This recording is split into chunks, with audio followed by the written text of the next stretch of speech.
नमस्कार, मैं हूं पुष्पा बिष्ट और आज के वीडियो में हम सिलाई मशीन में प्रयोग होने वाली अलग अलग नंबर की सुइयां, उनमें इस्तेमाल होने वाले अलग अलग नंबर के धागे और अलग अलग प्रकार के कपड़ों पर किस नंबर की सुई का इस्तेमाल करें, इस विषय में जानेंगे। तो आमतौर पर दो प्रकार की मशीनें हैं जिन्हें सिलाई के लिए इस्तेमाल किया जाता है।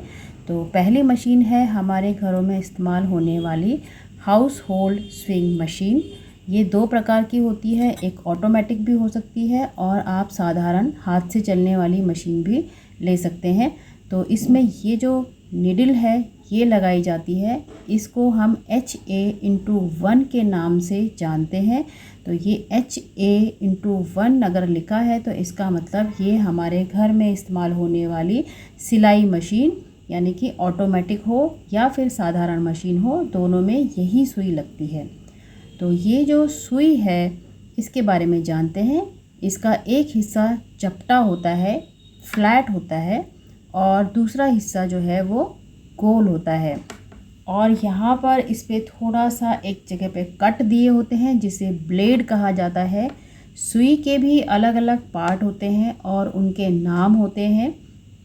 तो उनके नाम अगर आप जानना चाहें तो मुझे कमेंट बॉक्स में लिख सकते हैं, मैं आपको उनके नाम भी बताऊंगी। तो ये थी हमारी हाउस होल्ड स्विंग मशीन की नीडल्स। तो अब जानेंगे एक और मशीन के बारे में जिसे कि हम टेलर मशीन या इंडस्ट्रियल मशीन के नाम से जानते हैं। और इन मशीनों के अंदर industrial use swing machine needles का इस्तेमाल होता है और ये मशीनें बुटीक्स में इस्तेमाल होती हैं। तो इन मशीनों को हम लोग ज़्यादा वर्क के लिए, यानी कि जब ज़्यादा स्पीड से काम करना होता है तब इस्तेमाल करते हैं। तो ये अगर DB/1 लिखा है तो ये जो मशीन की सुई है ये हमारी इंडस्ट्रियल मशीन या टेलर मशीन की सुई है। तो ये भी अलग अलग नंबर में मिलती हैं। तो जैसे कि यहाँ पर 16 नंबर लिखा हुआ है तो ये 16 नंबर की सुई है। और अब इस सुई को थोड़ा सा देखेंगे कि ये कैसी होती है। तो ये जो सुई है इसका ऊपरी हिस्सा पूरा गोल होता है, तो ये बिल्कुल भी चपटा नहीं होता है। और इसके अंदर यहाँ पर एक कट दिया होता है, जैसे कि पहले वाली सुई थी उसमें दिया था, तो वैसा ही इसमें ब्लेड होता है। और ये जो सुई है हमारी इंडस्ट्रियल मशीन के अंदर इस्तेमाल होती है। तो यहाँ पर मैंने कुछ लोकल सुइयाँ भी ली हुई हैं और इनको भी हम इस्तेमाल कर सकते हैं, कोई इनमें ज़्यादा फ़र्क नहीं है।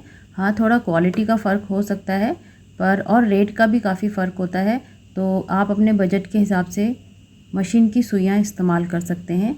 तो अब हम मशीन की सुइयों के नंबर के बारे में जानेंगे। तो हमें अलग अलग नंबर की सुइयाँ बाज़ार में मिलती हैं जिनके नंबर होते हैं 9, 11, 14, 16, 18, 21, इस तरीके के नंबर होते हैं। तो ये जो नंबर है इनको किस तरीके से किस कपड़े पर या किस धागे के साथ इस्तेमाल किया जाता है तो अभी जान लेते हैं। तो यहाँ पर देखिए ये 11 नंबर लिखा हुआ है और ये सुई इसका मतलब 11 नंबर की है। तो ये जो सुई है ज़्यादातर एम्ब्रॉयडरी करने के काम में आती है और बहुत ही महीन कपड़ों पर इससे सिलाई की जा सकती है। तो जो बहुत ही हाई क्वालिटी का सिल्क है, मलमल है या बहुत ही महीन कपड़ा जब आप सिल रहे हैं तो उसमें आप 11 नंबर की सुई से सिलाई कर सकते हैं, पर ज़्यादातर ये एम्ब्रॉयडरी करने के लिए काम में आती है। अब आ जाते हैं 14 नंबर की सुई पे। तो 14 नंबर की सुई जो होती है ये हम हर तरीके के कपड़ों पर सिल सकते हैं, पर बहुत मोटे कपड़ों पर सिलाई नहीं होगी। तो 14 नंबर की सुई से सिलाई भी होती है और एम्ब्रॉयडरी भी होती है और बहुत ही सॉफ्ट कपड़ों पर इससे सिलाई हो जाती है। तो इसमें सिल्क, मसलिन और लिलन और कॉटन जैसे कपड़ों को हम आसानी से सिल पाते हैं। अब आ जाते हैं 16 नंबर की सुई पे। तो 16 नंबर की जो सुई होती है ये बहुत ही कॉमनली यूज़ होने वाली सुई है। ज़्यादातर 16 नंबर की सुई को ही सिलाई के लिए इस्तेमाल किया जाता है क्योंकि ये मोटे और पतले दोनों टाइप के कपड़ों में चल जाती है, जो हम लोग आम यूज़ करते हैं उस टाइप के कपड़ों के लिए। तो जो ये 16 नंबर की सुई है इसको ज़्यादातर घरों में यही नंबर का सुई इस्तेमाल किया जाता है। इसके बाद में आती है 18 नंबर और 21 नंबर की सुइयाँ।